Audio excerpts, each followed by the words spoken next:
വളരെ സ്നേഹത്തോടെ സ്വാഗതം. നല്ല സുഖമുള്ള ഒരു കാലാവസ്ഥ, അതിലേറെ പരിശുദ്ധമായിട്ടുള്ള ഒരു അന്തരീക്ഷം.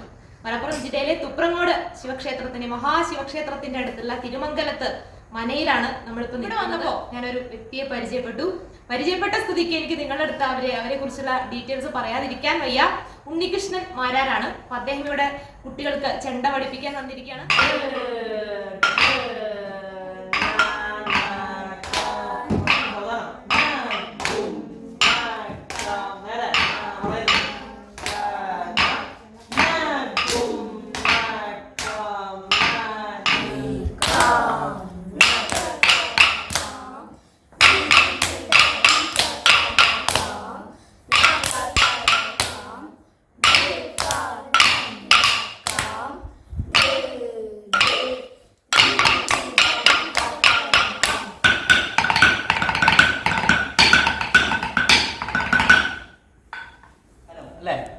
രണ്ടാം കാലവും മൂന്നാം കാലവും നാലാം കാലവും അഞ്ചാം കാലവും അതിനൊക്കെ പറ്റിയിട്ട് നമ്മൾ വിശദീകരിച്ച് പറഞ്ഞു. നമ്മൾ രണ്ടാം കാലം തുടങ്ങി വെച്ചു, അതിൻ്റെ അക്ഷരകാലങ്ങളൊക്കെ നമ്മൾ പറഞ്ഞു അല്ലേ. ഈ ഭാഷയിലേക്ക് കണ്ട് കടന്ന് കിട്ടണം.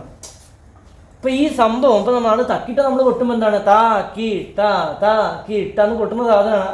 എത്ര ഉണ്ട്? 3 അക്ഷരേ കൊട്ടുന്നുള്ളൂ. എന്നാൽ ഇതോ അല്ലേ? വിശേഷം എന്റെ ഇവിടെ തൊട്ടടുത്ത് തന്നെ. ഇവിടെ ഇപ്പൊ ചെണ്ട പഠിപ്പിക്കാൻ തുടങ്ങിയിട്ട് എത്രയായി? ചെണ്ട പഠിപ്പിക്കാൻ ഏകദേശം ഒരു 3 മാസമായി. പിന്നെ വേറെ എവിടേക്കാ പഠിപ്പിക്കണേ? വേറെ എടപ്പാളുണ്ട്, എടപ്പാള് കുളങ്ങര അമ്പലത്തിന്റെ അവിടെ. പിന്നെ വളാഞ്ചേരി ഭാഗങ്ങളിലുണ്ട്, പിന്നെ ഓൺലൈനിലുണ്ട്. അങ്ങനെയൊക്കെ ആയിട്ട് ഇങ്ങനെ പോകുന്നു. അപ്പൊ ഒരു കാലത്തിനനുസരിച്ചിട്ട് എല്ലാ തരത്തിലുള്ള പഠിപ്പിക്കലും ഉണ്ട് അല്ലേ? ഒഴിവുകളനുസരിച്ചിട്ട് നമ്മള്. അപ്പൊ ഏത് പ്രായം മുതൽ തുടങ്ങിയിരിക്കുന്നു ചെണ്ട പഠിക്കാൻ? ഞാന് 10 വയസ്സ് മുതൽ തുടങ്ങി. 10 വയസ്സില്. എത്ര വയസ്സായി? ഇപ്പൊ 22 വയസ്സ്. അപ്പൊ ഇത്രയും കാലം കൊണ്ട് പഠിക്കുകയും ചെയ്തു, പഠിപ്പിക്കാനും തുടങ്ങി അല്ലേ? എത്ര കുട്ടികളുണ്ട് ശിഷ്യന്മാരായിട്ട്? ഇപ്പോ ഏകദേശം ഒരു കണക്കറിയില്ല. നിരവധി അനവധി. ചെറുപ്രായത്തിൽ തന്നെ ഇപ്പൊ ഒരുപാട് കലാവാസനങ്ങളുള്ള കുട്ടികൾ നമ്മുടെ സമൂഹത്തിലുണ്ട്. പക്ഷേ ചില സാഹചര്യങ്ങൾ പ്രകാരം അവർക്ക് പഠിക്കാനുള്ള ഒരു അവസരം ഉണ്ടാവില്ല. അവർക്ക് സാങ്കേതികപരമായിട്ട് ബുദ്ധിമുട്ടുണ്ടാകും. പിന്നെ അച്ഛനമ്മമാരെ ബുദ്ധിമുട്ട് ചിലപ്പോൾ കുറച്ച് ലോങ് ആവും. അപ്പോൾ അതിനൊക്കെ ഒരു ശാശ്വത പരിഹാരമാണ്. അപ്പോൾ അതിനോട് അനുബന്ധിച്ചാണ് ഈ ഓൺലൈനിലും അതേപോലെ തന്നെ നമ്മൾ ഈ തൊട്ടടുത്തുള്ള ഈ സ്ഥലങ്ങളിലൊക്കെ വെക്കുന്നത്. ഇപ്പോൾ നമ്മുടെ ക്ഷേത്രത്തിന് ഇപ്പോൾ സമീപത്ത് ഒരുപാട് ആൾക്കാർ ഇപ്പോൾ വന്നിട്ടുണ്ട്. അതേപോലെ തന്നെ ദൂരത്തുനിന്നും വരുന്നുണ്ട്. ഇപ്പോൾ തിരൂര്, അതേപോലെ തന്നെ മറ്റുള്ള കുറച്ച് വലിയ സ്ഥലങ്ങളുണ്ട്. അപ്പോൾ കുട്ടികളെ എന്താ പറയുക വാർത്തെടുക്കുക എന്നുള്ളൊരു ലക്ഷ്യത്തോട് കൂടിയിട്ടാണ് ഈ ഒരു സംരംഭം. ചെണ്ട ഒരു രക്തത്തിൽ അലിഞ്ഞു ചേർന്നിരിക്കുന്നു അല്ലേ? കുട്ടിക്കാലം മുതൽ അതൊക്കെ ഈശ്വരന്റെ ഒരു കൃപാകടാക്ഷം. നമ്മുടെ രക്ഷിതാക്കൾ ഈ ഒരു രംഗത്തുള്ളവരുണ്ടോ? ആണോ? അതെ. അച്ഛൻ നമ്മുടെ അമ്പലത്തിൽ കടക്കാരനായിട്ട് വർക്ക് ചെയ്യാണ്, തുപ്രങ്ങോടൻ. ഏട്ടൻ പിന്നെ ഹനുമാൻകാവ് അമ്പലത്തിൽ കടക്കാരനായിട്ട് ആണ്. അപ്പൊ ഉണ്ണികൃഷ്ണൻ മാരാര് ഈ ഒരു രംഗത്തേക്ക് വന്നു. ഞാൻ അത് മാത്രമല്ല, ഞാൻ പഠിക്കുന്നുണ്ട്. ഞാൻ കോഴിക്കോട് ഗുരുവായൂരപ്പൻ കോളേജിൽ സെക്കൻഡ് ഇയർ PG വിദ്യാർത്ഥിയാണ്. ഏതാ സബ്ജക്ട്? ഞാൻ മലയാളം. Very good. ഞാനൊരു മലയാളംകാരിയാണ്. സന്തോഷം, ഒരു മലയാളംകാരനെ പരിചയപ്പെട്ടതിൽ കേട്ടോ.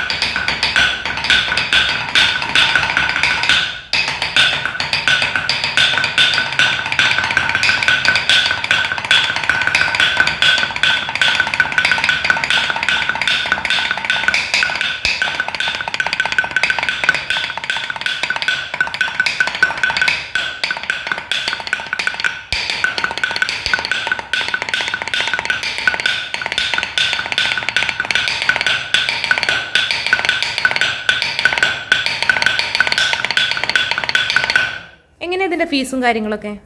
ഫീസ് ഇപ്പോൾ ഇതിനു വേണ്ടി നമ്മൾ വാങ്ങിക്കണില്ല.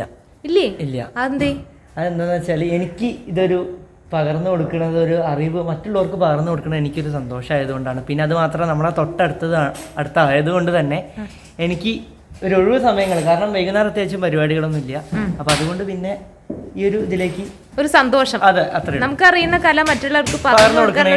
അതിന് പ്രതിഫലം അല്ല അതിൻ്റെ. എന്തായാലും ഇങ്ങനെ ഒരാളെ പരിചയപ്പെടാൻ കഴിഞ്ഞതിലൊരു സന്തോഷമുണ്ട് കേട്ടോ. മിടുക്കനായ ഒരു കലാകാരനെ പരിചയപ്പെടാൻ കഴിഞ്ഞതിലുള്ള സന്തോഷത്തോടു കൂടി ഞാൻ തിരിച്ചു പോവുകയാണ്. ഉണ്ണികൃഷ്ണൻ മാരാരും അദ്ദേഹത്തിൻ്റെ ശിഷ്യന്മാരും കൂടിയുള്ള കലാപരിപാടികൾ അവിടെ തുടരട്ടെ. ഇനിയും ഒരിക്കൽ കാണുന്നതുവരേക്കും എല്ലാ പ്രിയപ്പെട്ട കൂട്ടുകാർക്കും സ്നേഹപൂർവ്വം നന്ദി, നമസ്കാരം.